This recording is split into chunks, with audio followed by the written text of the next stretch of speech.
Corona virus के नए variant Omicron के सामने आने के बाद से संक्रमण के मामले दुनिया भर में बढ़ रहे हैं। देश में भी पिछले 24 घंटे में कोविड के 1,94,720 नए केस सामने आए। संक्रमण की दर 11.05% हो गई है। वहीं अगर ओमिक्रॉन की बात करें तो इसके भी देश में 4,868 मामले सामने आ चुके हैं। कोरोना महामारी की नई लहर के बीच विश्व स्वास्थ्य संगठन ने एक बार फिर दुनिया के सभी देशों तक वैक्सीन पहुंचाने पर जोर दिया है।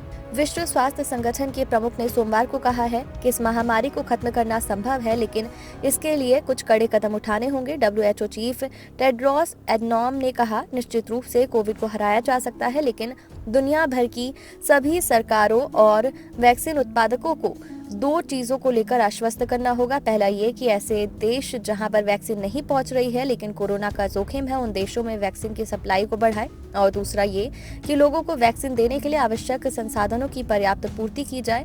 हम तब तक कहीं भी सुरक्षित नहीं है जब तक हर कोई सुरक्षित नहीं है।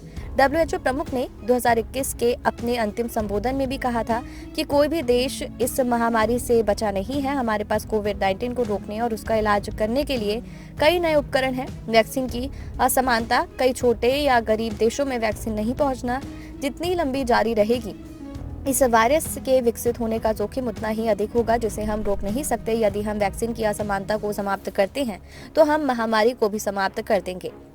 वैक्सीन असमानता पर जताई थी चिंता। WHO चीफ 2022 से ही वैक्सीन को उसके लिए पर्याप्त संसाधनों की अहमियत पर जोर देते रहते हैं।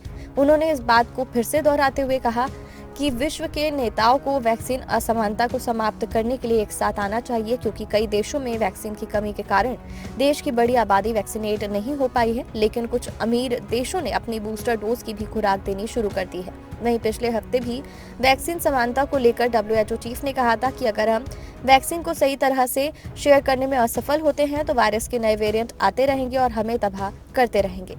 कोरोना और वैक्सीनेशन से जुड़ी जानकारी के लिए हमारे चैनल को सब्सक्राइब कर लीजिए।